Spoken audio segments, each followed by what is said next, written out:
Tumekuja kukupa pole sana. Kwa kweli tulipata hizo taarifa za msiba wa binti yetu Sifa. Sifa alikuwa ni mtu wa watu. Hekima na busara nafikiri alizozipata kutoka kwa baba yake mchungaji kwa kweli zilimfanya aishi vizuri sana na jamii. Poleni sana. Tulishindwa kufika Bukoba kwa sababu ya hali zetu za uchumi, lakini kiukweli tulitamani sana kushiriki pamoja nanyi, lakini hatukuweza kwa sababu ya hali ya uchumi. Ila tunawapa pole sana, mtufikishie salamu pia kwa wazazi wake na Sifa. Tunawaomba waishi vile ambavyo Sifa alikuwa anaishi na vile ambavyo alikuwa anapenda. Tunaomba sana na tunawashukuru pia, mtufikishie salamu kwa Mkutesile kwamba tunashukuru waendelee kulea vijana katika njia hiyo iliyo sahihi, wamjue Mungu na kupenda kuishi na jamii vizuri kama Sifa alivyokuwa. Amen. Nawashukuru sana. Asanteni sana. Poleni sana. Amen.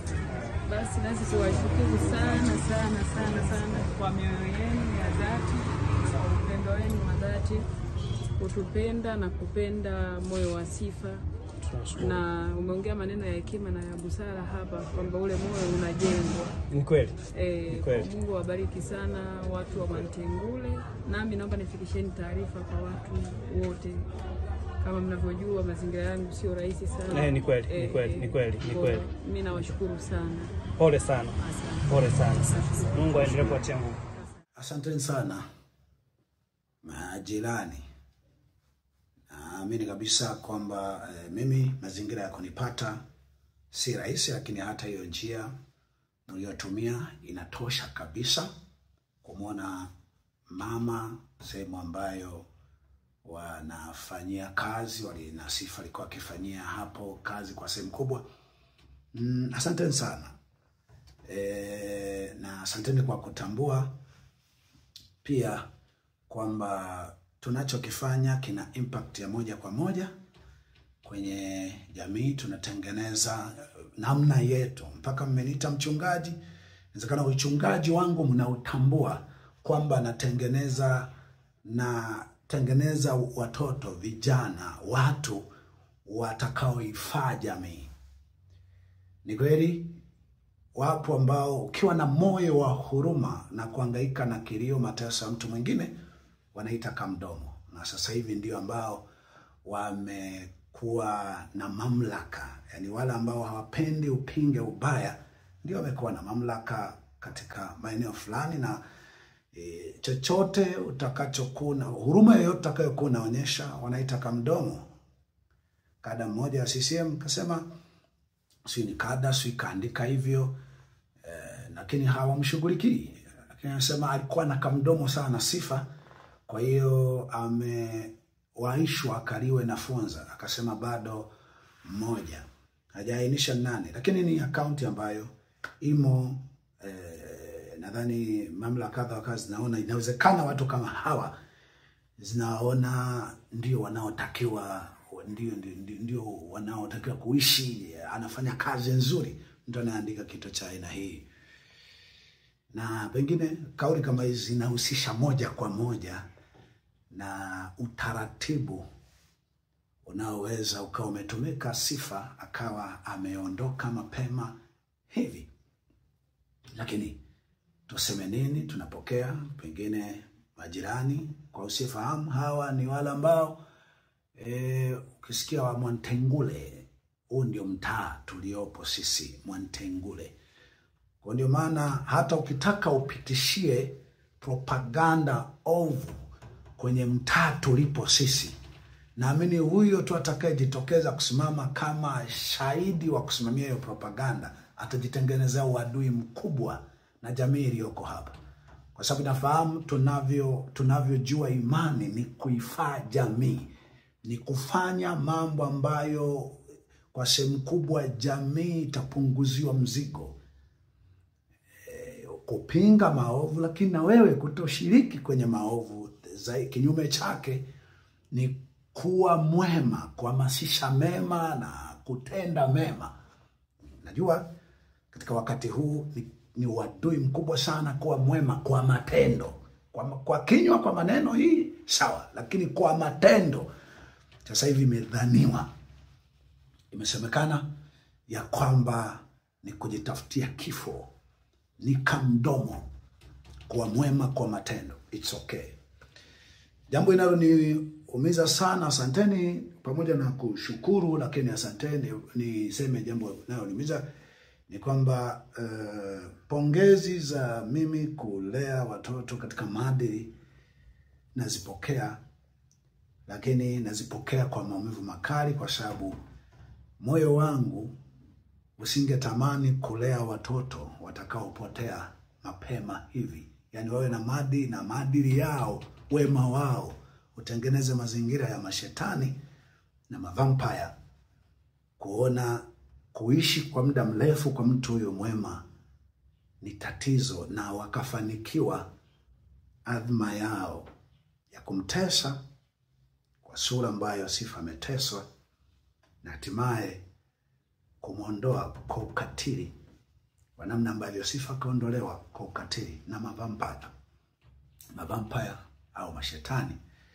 ambao kwa kwetu kwa Afrika ni hewa na giza na maji baharini, lakini kwa wenzetu wazungu mavampire, mashetani ni wanadamu wanaofanya makosa kwa makusudi ama kwa kile watakachoita kwa kutokusudia.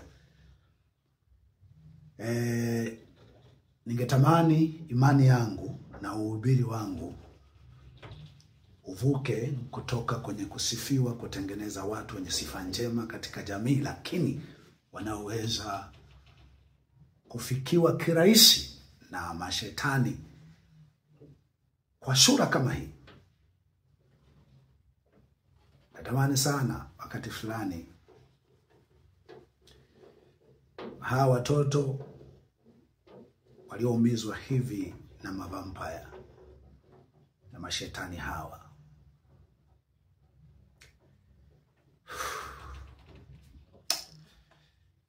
sijajua, nitaendelea kupokea pole.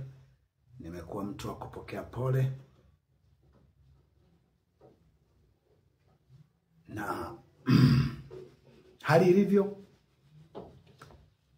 kinachoniface, nadhani nimeshaongea sana huko nyuma, wengi mlikuwa mwelewa, lakini kinachoniface ni kama nina wakati mwingi sana wa kupokea pole za aina hii,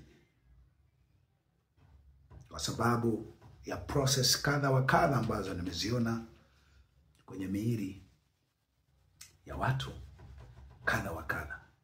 Ni aibu mno, ni uchungu mno, ni maumivu mno.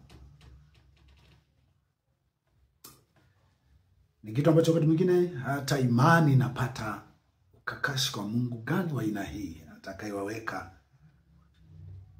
kuwa kondoo wa kuchinjwa, ambao kila mamlaka kishetani inayopanga kuwafikia inawafikia na kutimiza adhma yao.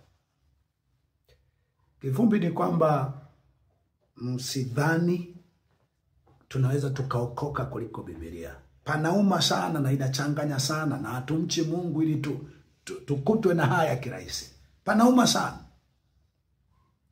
Lakini watu wa Biblia iliporuhusiwa kwamba mamlaka fulani iliyojipambanua kwamba itakomesha wema duniani, wauawe, waliuawa, waliteswa, walipotezwa idadi kubwa sana ya watu.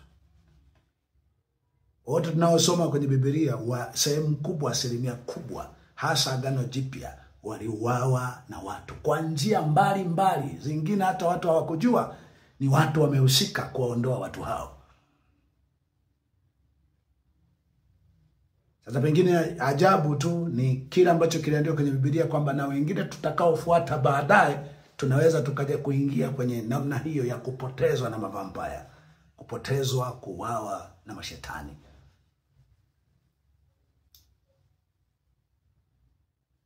Lakini inauma sana. Ni ajabu sana. Kweli pongezi, sifa za mimi kuwa mchungaji ambaye the end of the day nabadilisha kweli tabia za watu. Wanakuwa wema, wanakuwa na huruma, wanasimama katika nafasi ya ubinadamu, lakini wanaweza kupotezwa kiwepesi hivi, kwa uchungu hivi, inauma sana. Inauma sana. Lakini nifanyeje? Inawezekana niwahi kutamani kuwa kwenye top 20, 20 bora wanadamu tangu kuwepo dunia. Lakini sehemu kubwa ukisoma, watu wameingia kwenye rekodi bora kwa sababu waliumizwa sana, waliteswa sana, waliingia kwenye rekodi ya mashindano ya kuteswa, kuumizwa, ambayo ukisoma mwingine haumuoni. Mimi nikiangalia na watu wengine sasa wameanza kuona ni kama naingia kwenye rekodi ya moja ya mhubiri kupata kutokea katika nchi ya Tanzania ama Afrika ama duniani kwa sasa, aliyewahi kuteswa, kupitia mateso makali kwa sababu ya wema wake ama kuhamasisha haki katika jamii.